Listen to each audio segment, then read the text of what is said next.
So he's saying all these nice things to me, which makes me feel like, oh, he's a dad. He really loves me. You know, he's already established earlier in the letter, I know I was good to you and mommy, because everyone knows. Who this everyone is, I don't know. But then he starts telling me that I'm a good person, because this is like this build up. They build you up so they could drop you, right? And they build you up so they can confuse you more, because then, and I think probably around this time was when they were trying to get my mother's body exhumed, and I had to give DNA evidence because there was so much brought up that it wasn't my mother's body. And so he's obviously trying to prop me up to do something for him. So let's see if in this letter, because I haven't read this in God knows how long. Let's see if he's trying to set me up for an ask. Let's see where the ask is. Testimony continued today in the most notorious criminal trial in which Dr. John Boyle is accused of killing his wife, Maureen. The boy confidently told the jury it was his decision to testify against his father. I heard a scream, I heard a thud. It's about this loud. We, the jury, find the defendant guilty.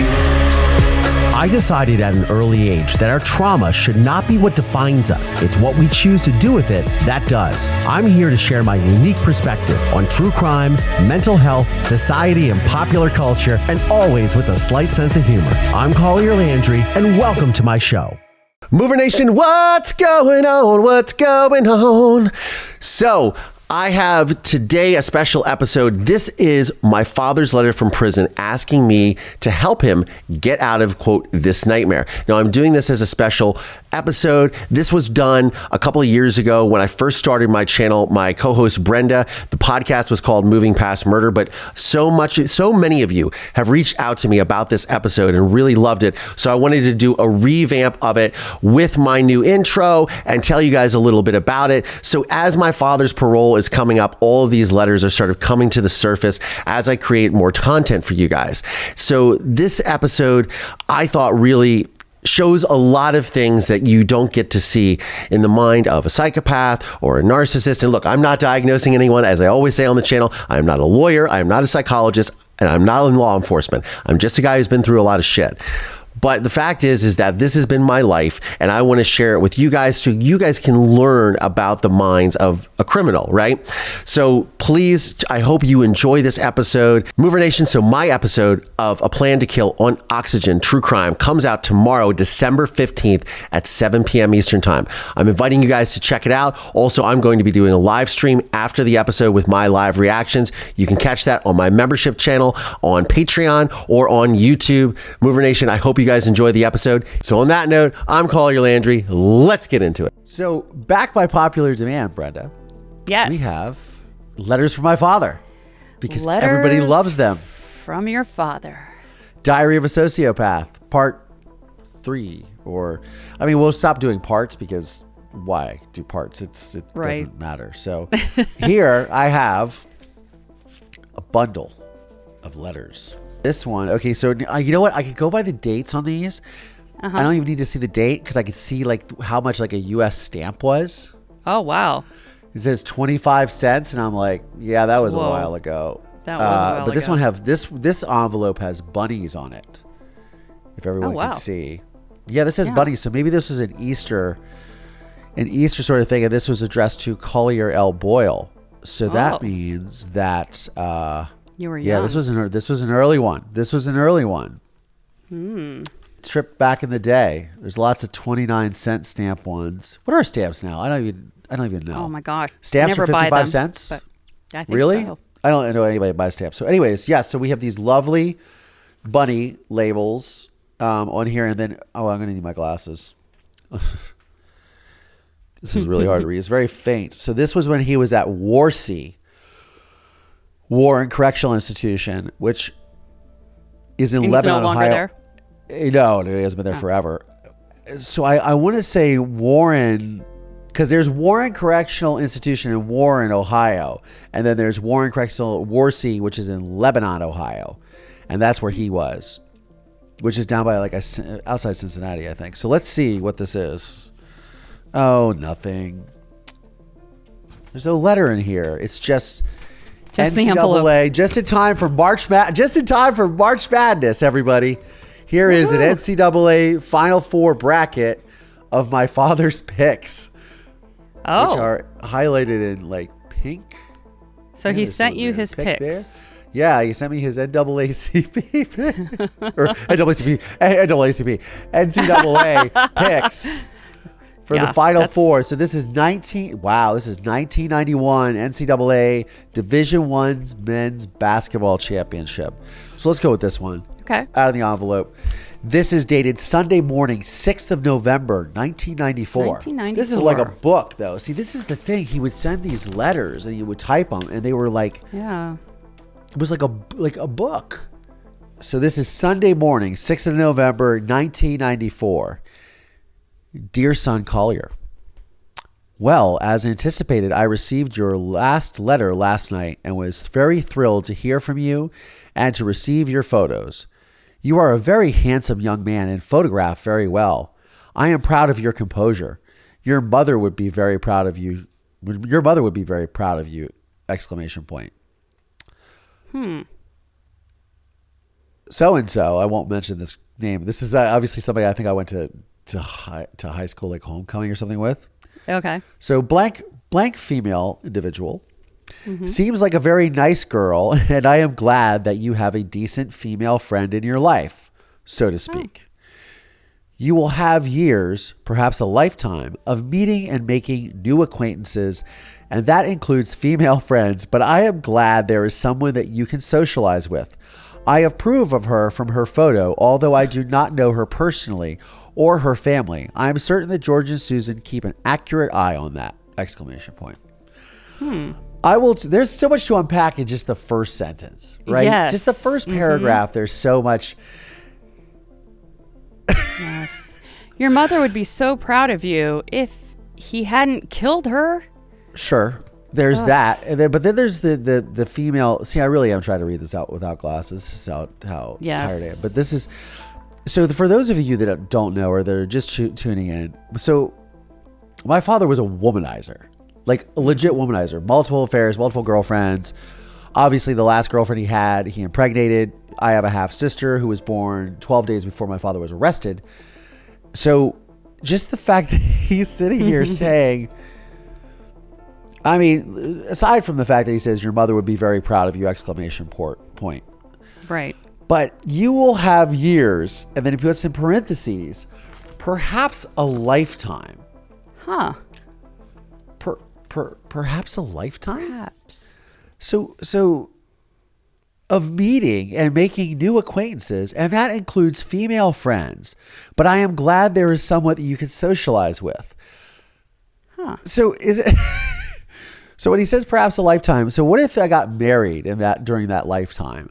Would that mean that I would continue to have acquaintances? Acquaintances, like female friend acquaintances? Yeah. Boy, it doesn't sound like he really valued women. Oh no, he was a total, come on.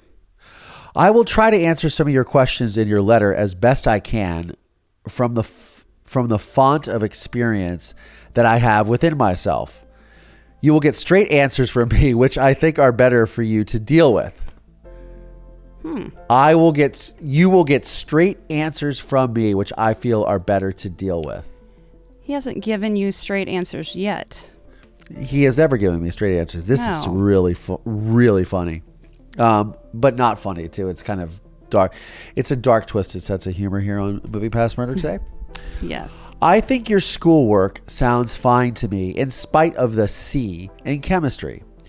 You are now aware that you must work very hard all of the time, as a lost grade can swing on the final exam. I have had experience where I lost an A by 1 point on an exam. I then learned that I must work harder to make certain I have a good cushion of points to get the letter grades that I wanted or needed for professional school. This is a valuable lesson for you to remember. Do not be complacent, or it will bite you in the ass. Stay ahead of the envelope, and you should do fine and not create anxieties for yourself. Remember, anything worth it will cost you in terms of time, personal life, relationships, etc. Stop feeling sorry for yourself. Only your family will care about you. Others will just use you for their own purposes, which is very interesting, because I was just talking about certain individuals Yes, you were. using me like to shoot their documentary for free and not paying me. Hope they're listening. Stay strong and positive in whatever endeavor you choose. Be polite about things, although you will see successful, obnoxious people in your lifetime. I do not feel that it is a personal level of conduct that is acceptable to me. It was never acceptable to your mother. It should not be acceptable to you. I mean, I like the comment, though, about biting you in the ass, because it's kind of funny because you're the one who bit him in the ass. Yes, or don't be complacent. Yes, because it will bite you in the ass. So is he referring to like he got complacent because he just thought that he was smarter than the police and therefore he could do whatever the hell he wanted? Well, hell, he wasn't smarter than a 12-year-old because Wasn't you took smarter him than a down. 12-year-old. That should be isn't that a show? Yeah, like are Fox is you like smarter are than you a fifth smarter grader than a or fifth something? grader? Yeah, something silly like that. So, yeah, this is this is very interesting. And I don't think a C in chemistry is that bad. I think I had a C in chemistry in high school as well. I'm almost wondering if like grades even matter. But anyways, let's continue because I feel like this is gonna be a good one. It'll be a two-parter, I'm sure. But like, I agree on mommy's friends. They were never friends from the get-go. It seems to me that all they did was take and use your mother for their own purposes. It also seems that mommy unfortunately was duped by them. I am glad Shelley Bowden still has contact with you. I am not at all surprised that the rest of mommy's acquaintances have vanished. Fair weather friends all. On my questions about the case, I understand your desire to forget things as they are painful, but I can assure you that they are just as painful, if not more, to me personally. They are questions that must be asked and answered. I know the answers to some of them, as the investigation has turned up many interesting things. I just need to know if you are aware of them. This is the logic that I am utilizing with you. I mean, okay, it's just so much here. On the other hand, I am glad that you have happy memories. At least I was not that bad of a father to you, eh? I know I was not a bad father, so do not worry about that. I did the right thing for you and mommy all the time, and everyone knows it all too well. Sherry still complains that I did everything for mommy and you and not enough for her.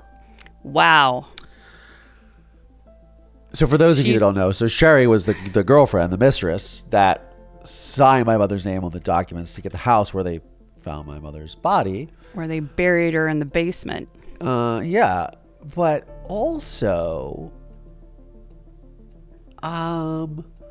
what is this? Like, what are all these things that people are aware of?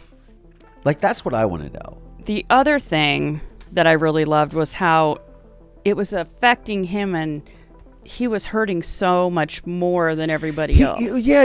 Let's go back to that. That line is great.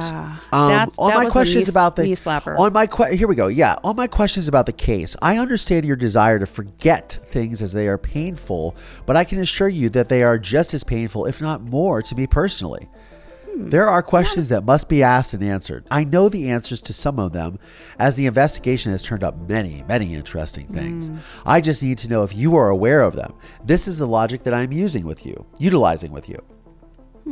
On the other hand, I am glad that you have happy memories. At least I wasn't that bad of a father to you, eh?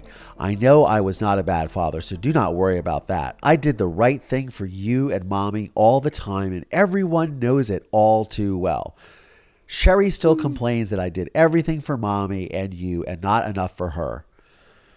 She still complains? Yeah, so this is Sunday, the 6th of November, 1994. So what I'm wondering is this like, are they still together or what? But who are these other people that know how good he knows that I did the right thing for you and mommy all the time, and everyone knows it all too well. So who is everyone that knows this all too well? So his imaginary friends? friends? Just to unpack this. So I guess what I'm curious is he trying to, I mean, I guess this is gaslighting, right? Or this is like, oh, totally. What do they say? Like coercive control. where I think that like you spout your own narrative, right? You spout your own narrative and you end up, so this is like, okay, so this is again, something that like, because there's so many of you guys that reach out to me, right? And they're asking that you guys love these letters because then we get to see these like amazing little tidbits that nobody ever gets to see, right? So I think that, here, the big takeaway is, like, who are these people that know it all too well? And like, he's setting this narrative, like, you don't need to tell me because I already know that I was a great, wonderful person. I was always looking out for you and your mother. I was such a great father. Sherry was jealous of you guys because I did so much for you. What exactly was that? Abusing me? Murdering my mother? Was that doing a lot for us? Was that like a good thing that you were? I mean, this is just... But this is like this gaslighting, coercive control, all these things that are just so insidious. And then you're telling this to, so I was 1994, so I was I 16? I was 16, I guess. I was 16, right? Yeah. Yep. Yeah. What exactly was Sherry jealous of? Did she want to be buried in the basement too? Exactly. Sherry still complains that I did everything for mommy and you and not enough for her. It is important for you to realize you are a good person. You are. You have no need to hang your head in any shameful manner whatsoever. Not because of me or this case or your mother or your family. Understand? Don't let people talk you down. Don't let people talk you out of your dreams or your heritage. You are a strong and positive person with good genes. We are all proud of you. Who is we? Who are the we? Is it like the royal we? Like this is like the dude from the royal we. I mean, so we are all proud of you. So, right. And here he is, like, and this is what they do. They like, so it's like the Stockholm syndrome. This is what I think, at least. You know, you have your captor and they just beat you down so much, but then they, you know, you're starved for 10 days, but then the other guy comes in. It's a good cop, bad cop thing, right? They beat you down, then somebody comes in with a plate of food, lets you take a shower, lets you use the toilet, right? And they're like, oh, and then they ask you questions. Oh, you're really good. You're this.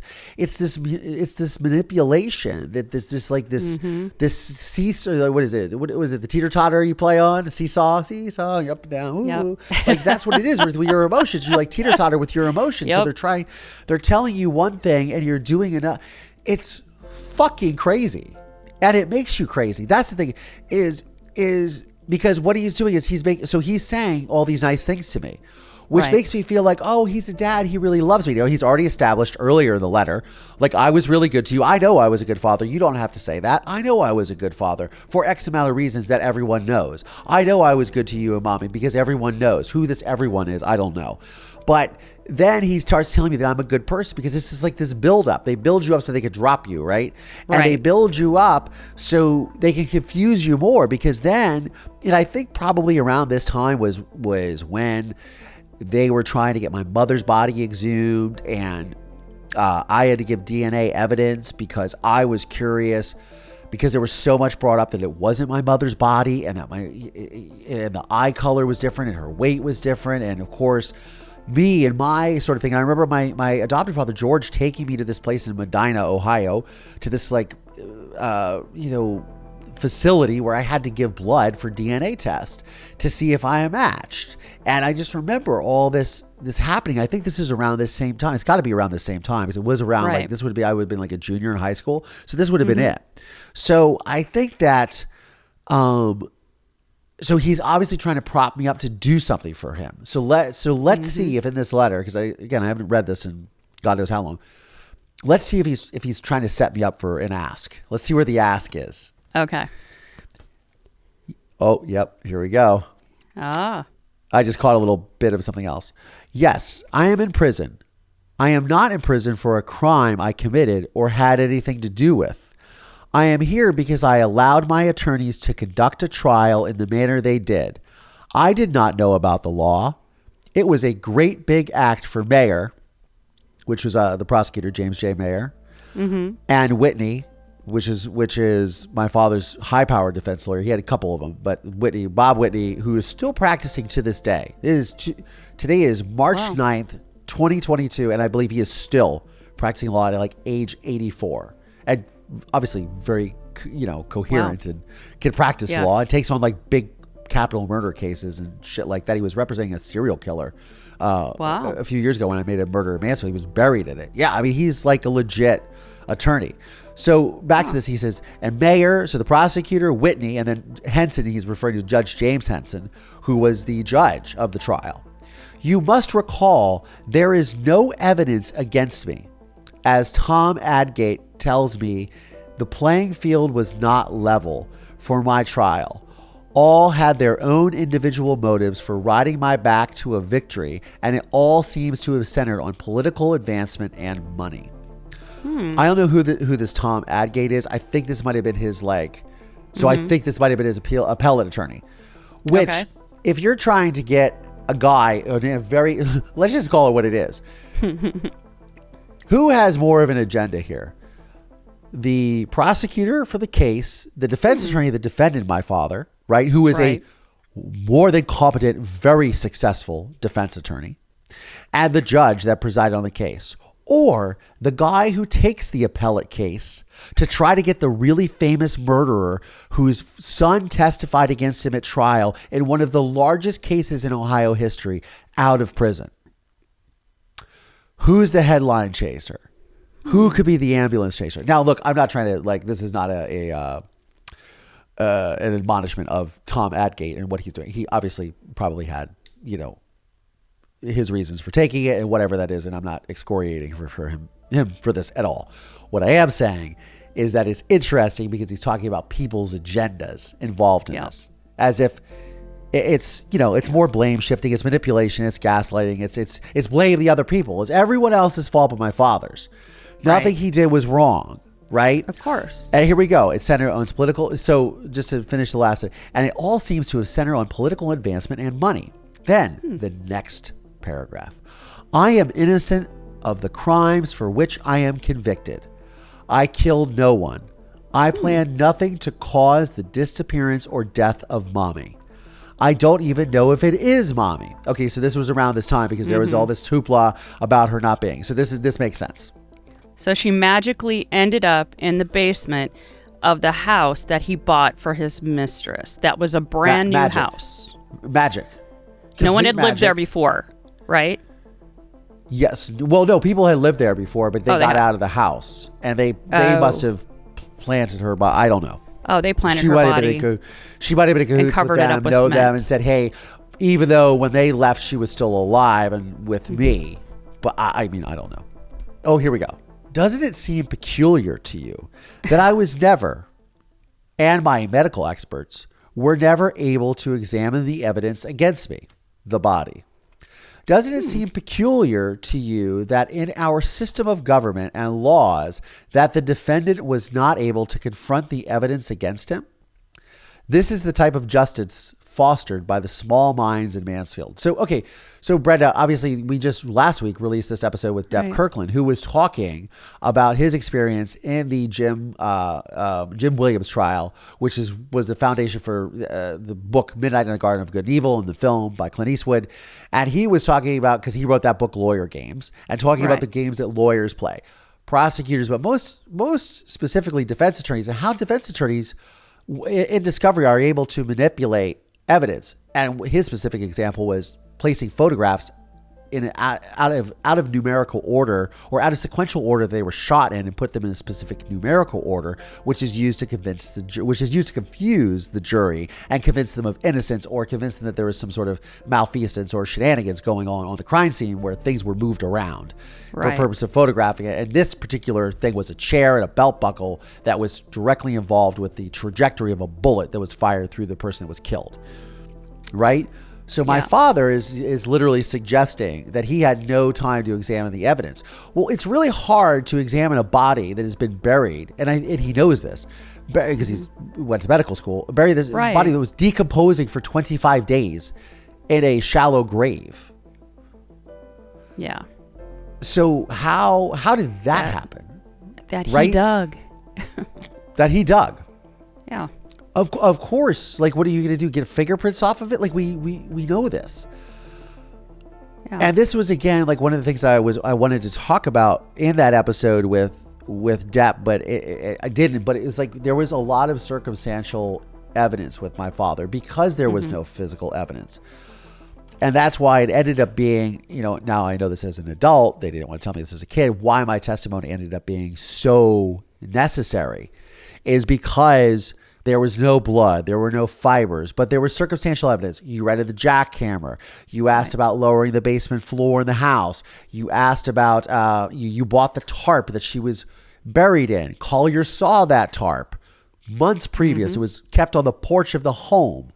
So all these things that were like renting the jackhammer 3 days early. And I was just interviewed on the Scary Guy podcast, this episode will come out this Friday, March 11th. Yes. So when you guys are watching or listening to this, you guys are, just so you know, on Monday the 14th, I will be on the Scary Guy podcast. They're a UK-based podcast, very cool. But they had just watched a murder in Mansfield. And we got into this discussion about evidence and things of that nature. But talking about how it was all circumstantial and how this is what ultimately ended up getting my father convicted on top of my testimony, which was like pinpointed. And this gives us a time. But again, my father, because they were under the impression from the film that my father, that it was a crime of passion. And he was saying how my mother came out and he pushed her and her head split on the furniture, and that's how she had the blunt force trauma. And then he put the plastic bag over her head, not to suffocate her, but because he didn't want to look at her face after she was already dead, and he tried to perform CPR on it. They didn't understand that this was all premeditated. And look, the film was not about a murder, even though it's called A Murder in Mansfield. It's about the consequences of violence, right? But I understand what they were saying, why they were saying this, because they were like, well, but he seemed so convincing. And I'm like, well, yeah, he's a sociopath. That's what they do. They're really good. They can convince you that the sky is pink, like this shirt. That's how good they are. Anyone ever bought a used car? Try that times 1,000,000. That's how good these people are. They are so good at deceiving you and so good at manipulating you.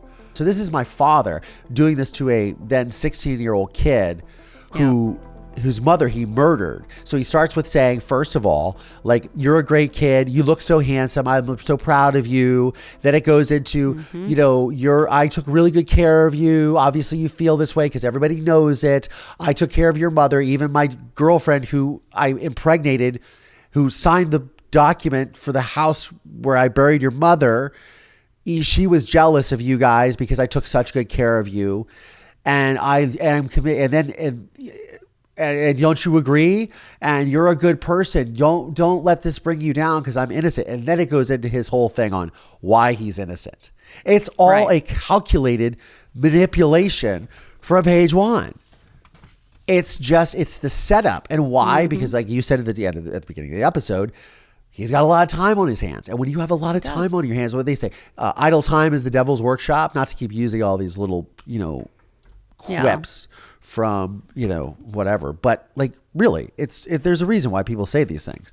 You can just sit there and spin the narrative. And this is so when I'm on the Scary Guy podcast, which you guys can listen to, he was like, your father is so good. He's so convincing. And I'm like, well, yeah, that's what they do. And the last thing you say to him, I believe that you believe that.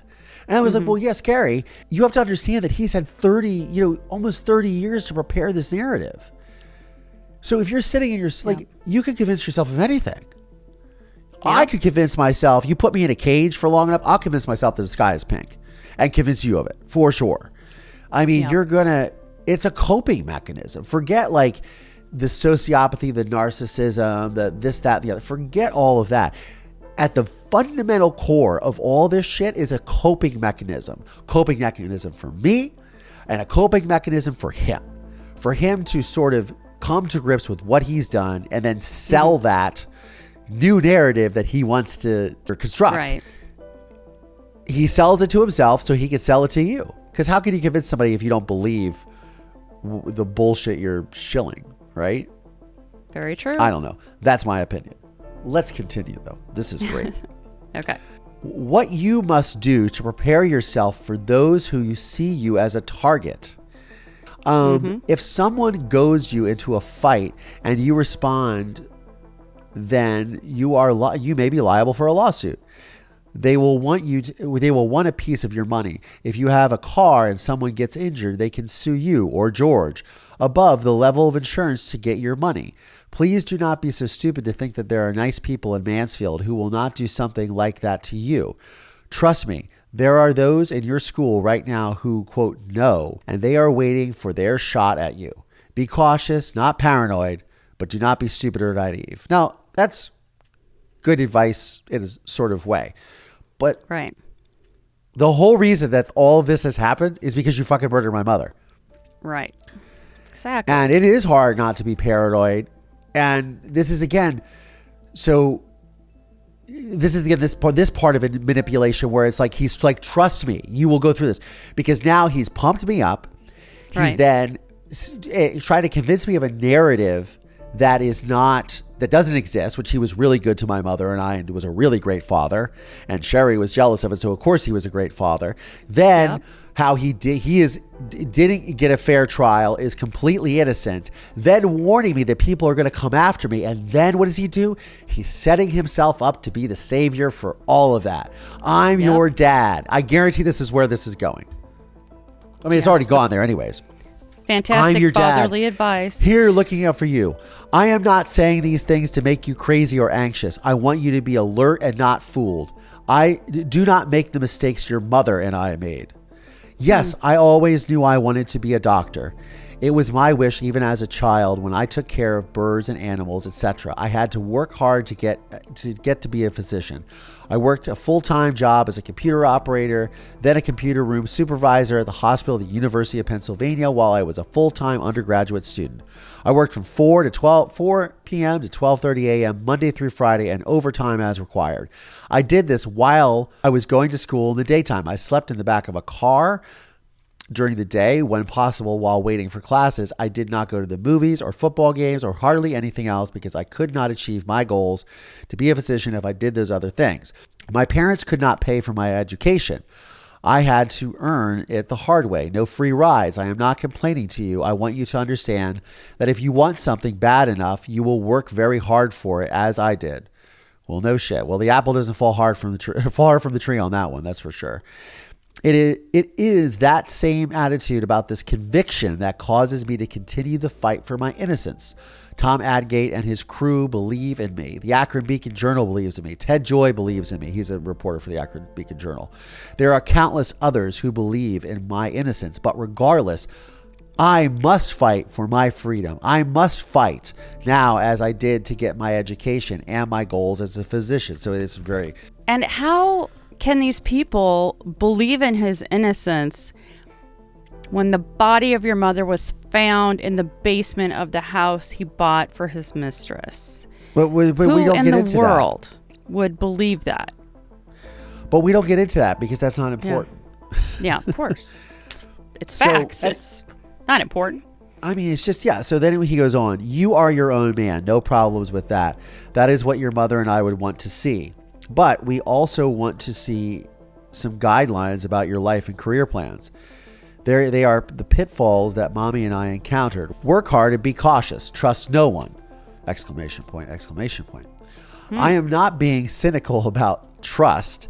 You just do not wander down the road like Little Red Riding Hood and have the wolf jump out at you. Understand? Be cautious and alert. It looks like the wolf is jumping out at me right now. The wolf is jumping out right here in this letter. This is the wolf. Because the wolf wants me to rescind my testimony so he can get out of prison. That's what the wolf wants. Right. And he's wanted that the whole time. How many years? 35 years? Well, yeah. Well, now he's wanted that for 30, but this is, at this point he was 4 years in? Mm-hmm. Oh boy. You can be anything you want to be. Anything. It is up to you. I can only guide you and pray for you. You must draw from the inner strength that is in your blood. You can do that. Concentrate and be faithful to your heritage. You will not lose. I personally would have liked to have had you raised under Uncle Charlie's roof, but that is past now. So Uncle Charles is my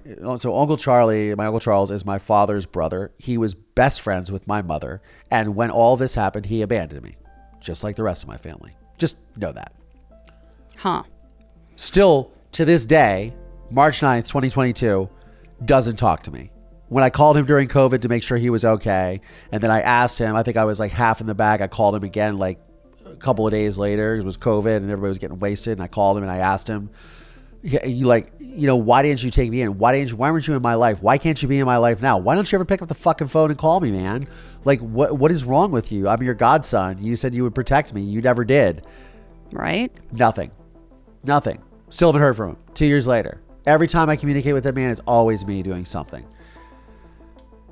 It's exhausting. The last time I heard from him, like that he actually initiated contact with me, was in 2010. So this is 12 years ago, when my father was up for parole and he wanted me to put together money to send to my father, like $5,000 or $10,000 or $20,000 or $30,000 to send to my father to pay for my father's lawyer so he could get paroled. I don't think I had $25, let alone $25,000. So why didn't he do it? I was a if he starving so artist. concerned? He claimed that, and he has plenty of money, I'm sure. He works for the government. That he couldn't do it because he's in the government. He's in the Navy. They would find out. They would trace it. I'm like, no, that's not true. You probably don't want to, but you feel compelled to ask me to do it. I mean, it's so insane. Like the insidious, insane nature of all of this is just, Thanks, Uncle Charlie. It's never underestimate the predictability of someone with a fundamental lack of integrity. I said this to somebody the other day. Some of the anxieties you are now experiencing might have been avoided or more easily answered. But the Zieglers are good people, and I have no compunctions about their care or love for you. I am thankful they have been so generous to you. Perhaps you could take your first year of school at OSU Mansfield. Going away to college is not always the answer, in particular if you do not have the focus you need to concentrate on schoolwork and goals. Sometimes that is better achieved when you are living at home, like going to school at OSU Mansfield for a year, then transferring to another school. After that, when you are more comfortable, could transfer to main campus after that, or after the local experience and not lose anything. Please pardon the spelling. He's typing on a typewriter, by the way, I can tell. First of all, dude, you don't know what it's like. First of all, dude, because of the destruction and the craziness and the crazy shit you did, you have no idea what it's like. As you say in this letter, I have nothing to be ashamed of. You have no idea what it's like to live in the shadow of a fucking murderer, let alone like the most famous one in your state at the time, and be the one who testified. Like, you have no idea what my fucking life is like, bro. Like, I could not wait to get out of Mansfield. When I was 8, I could not wait. I mean, I stayed in Ohio as long as I could till I was 20. That's it. Sorry. Yeah. I mean,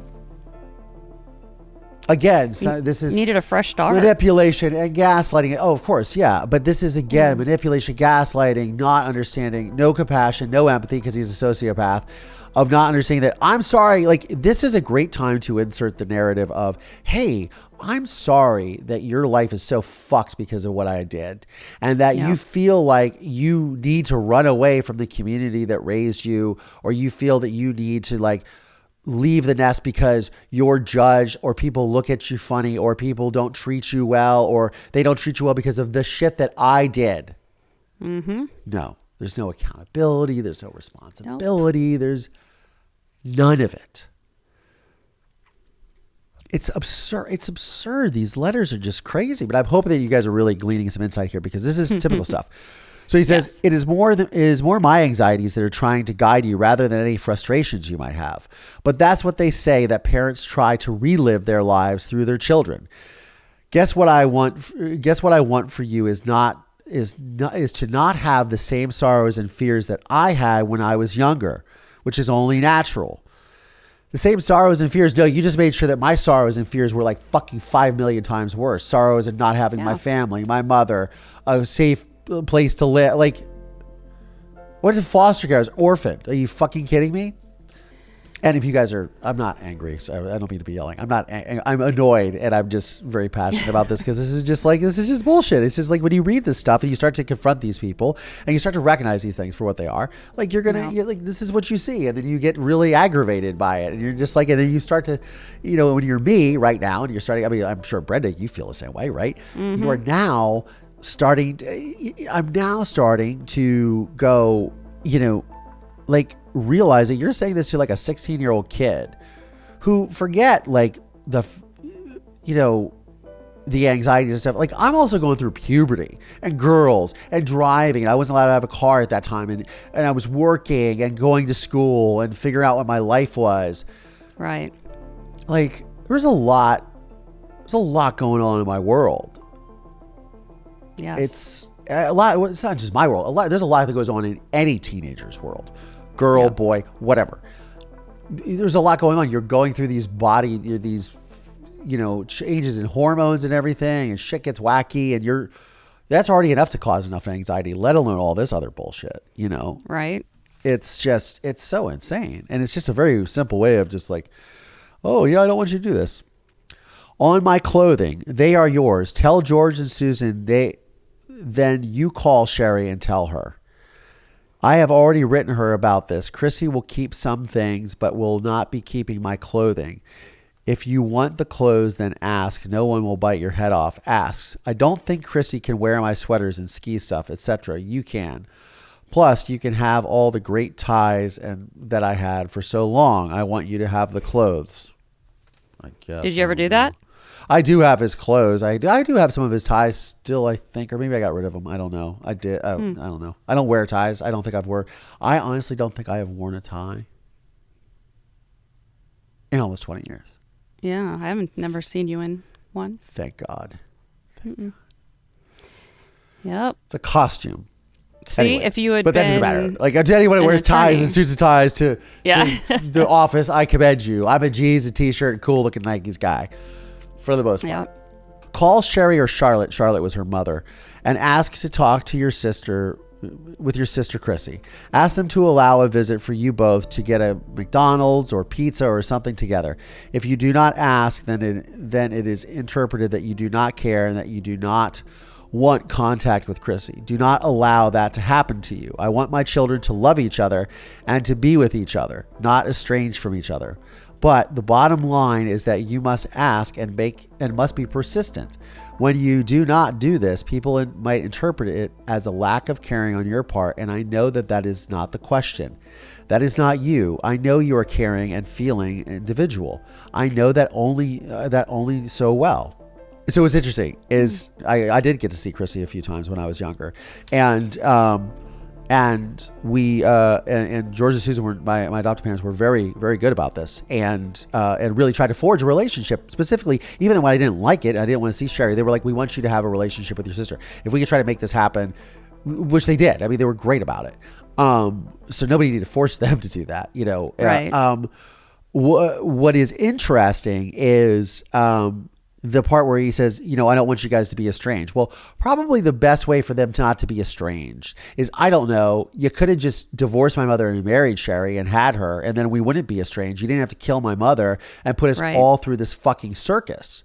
Like, again, he is so disconnected from reality that he doesn't understand, or he does understand, he's ignoring the fact, is probably the truth of all this. Probably. Is the fact that you put us through so much fucking bullshit, man, that we didn't, like, how we're lucky we talk. Like, we're lucky we're functioning and able to do this. We're not caught up in a corner, holding like, it's so. He just acts like, oh, it's just another day, and it's just make another sure you day. have a relationship with your sister. Pink. The sky is pink. The ocean is yellow, and and the snow is green. He acts like he's just out of town. He's just out of town. He's taking a moment. Like, he didn't go to. He's at camp. He's at camp. I will be very anxious to see you again. It has been too long. I do not want to be separated from my children. I miss you very much. I miss Chrissy very much. Although I write to both of you and send you both pictures of myself, I want to see my children. Someday you will understand this. My fight for freedom is as much about my children as it is for myself. I cannot allow either of you to be stigmatized by the unjust and illegal conviction. I will not allow that to occur. So he does understand. So he does say that we're stigmatized, because he started the letter saying that there was no stigma, that there's nothing to be ashamed of, and this, that, and the other. But then he's saying, I don't want you to be stigmatized, which recognize that we are stigmatized. So you're just completely contradicting yourself from 2 pages ago, brother. But you're stigmatized by the unjust and illegal actions of what happened to him. Yeah, like it's all happening to him. Anyhow, I am looking forward to seeing you, hugging you, kissing you, and seeing what a fine young man you have grown into in spite of all the troubles this quote-unquote nightmare has brought us all. I will arrange for pictures, short notice, but I might be able to pull it off. Remember, be courteous and diplomatic and cooperative, but not walked over, with people. More will be accomplished with honey rather than vinegar. You are a good person. You are normal. I am very proud of you. Never forget that. Also, never forget that I love you very much. Bundles and bundles, and I always shall. See you this Friday. Can't wait. You are always in my prayers and thoughts. Keep me in yours. Love, XXXOOO, Daddy. How often did you go visit him?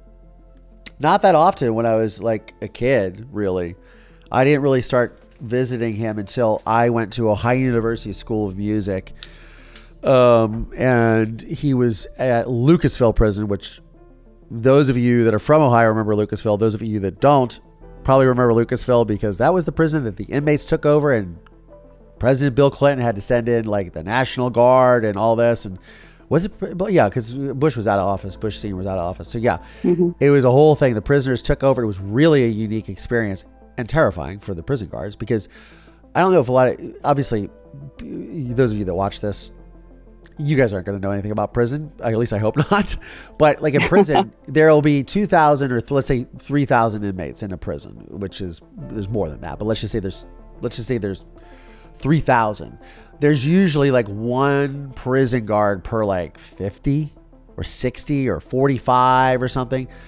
So when you figure, and the thing that keeps, much like probably, and not to be a conspiracy theorist, but like the thing that keeps prisons from necessarily being like overrun or people, because you say, okay, so it's basically 45-1 is what you're telling me, you know? And the thing is that in prisons, the way that they control is they let it control itself, right? So you have people that are black, you have people that are white, you have people that are Mexican, you have people that are Asian, you have people that are black but they're Muslim, you have people that are white but they're Aryan, right? Nazis. And then you have them, they all form these little factions inside of the prison, right?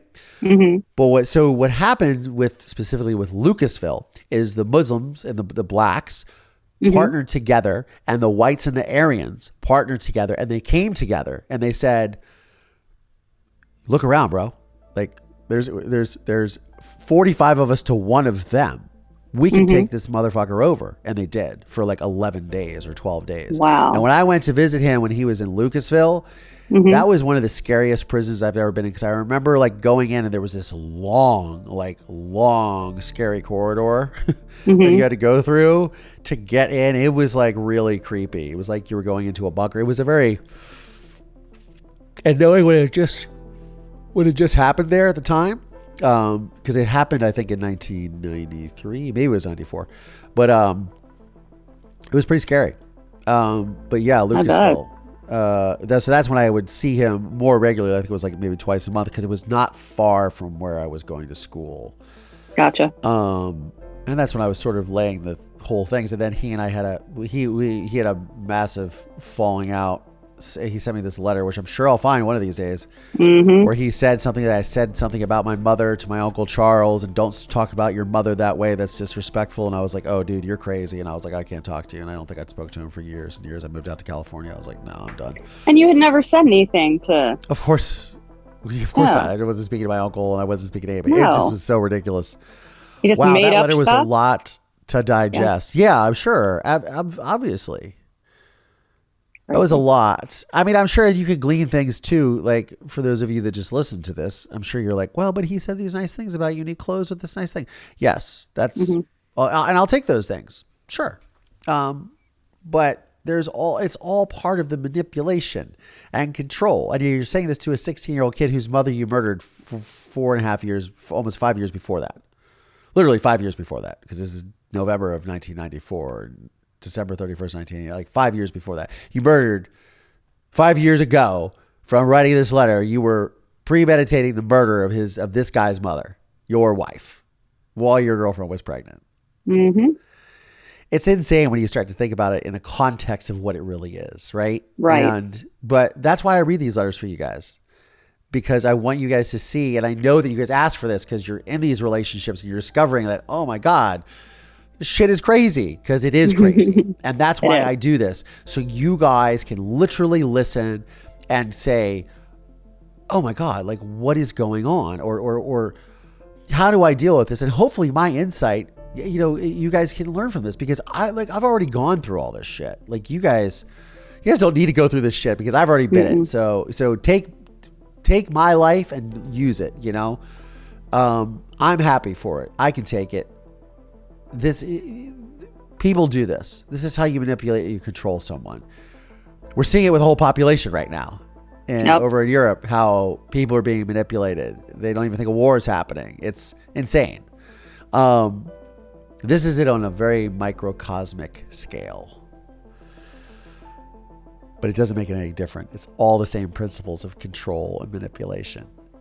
And it's good to learn from these things. So, well, Brenda, do you feel you've learned more about the Diary of a Sociopath, part 487,938? Yeah, and I know you've got a gazillion letters from him, and it seems like they all kind of have a theme every time that you read one. So it's interesting. His take on the world is very interesting. Unique and very convenient too. Especially he's just completely glazes over or glosses over the fact that you created this nightmare. Like when he leaves the letter saying, and then this nightmare for all of us. No, the nightmare was created by you. You created the nightmare. All of this nightmare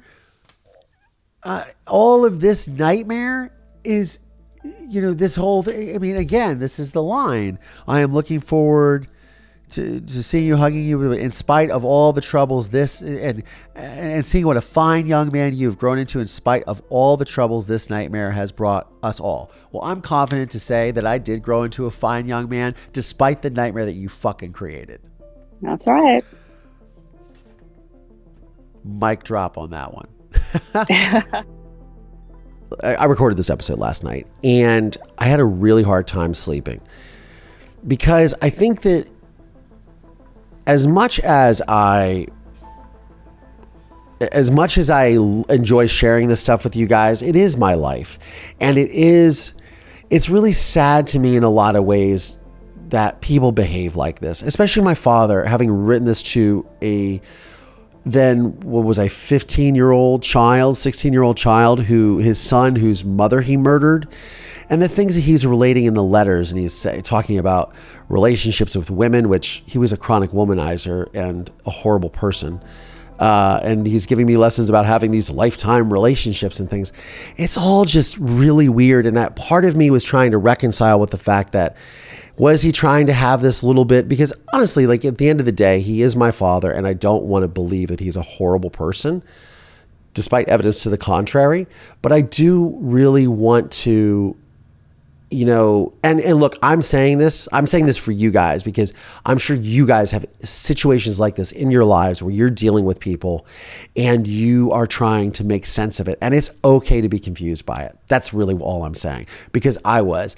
And I feel when I read these letters, I want to have that moment where, is my father giving me advice? And should I take this as fatherly advice? And reading it, 25 plus years later, 27 years later, I do feel like that, he was reaching out to me, because their manipulation is so insidious, but that's the whole thing. And it's so key to recognize this, but it doesn't make it any less painful or any less heartbreaking that people do this. When I'm reading the letter, I can't help but think, is he really writing it to me, or is he writing it to someone else?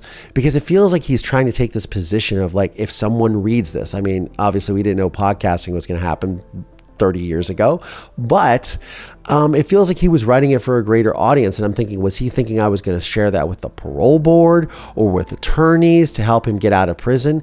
It's kind of an insidious sort of thing that lies far beyond the text.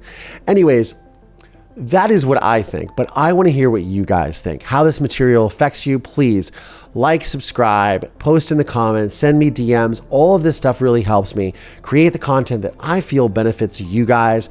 It helps me a lot to talk about these things, but I really want to provide you guys with what you want to hear and see out of this podcast. So on that note, I'm Collier Landry, and this is Moving Past Murder. Thanks, y'all. Thank you so much for watching. If you'd like to support today's program, please click the links in the description of the show notes of today's episode. And if you like this video, check out this one right here or this one right here. And don't forget to like and subscribe because it helps with the algorithm. On that note, I'm Collier Landry. I'll see y'all on the next one. Good girl, Marisol. Good girl.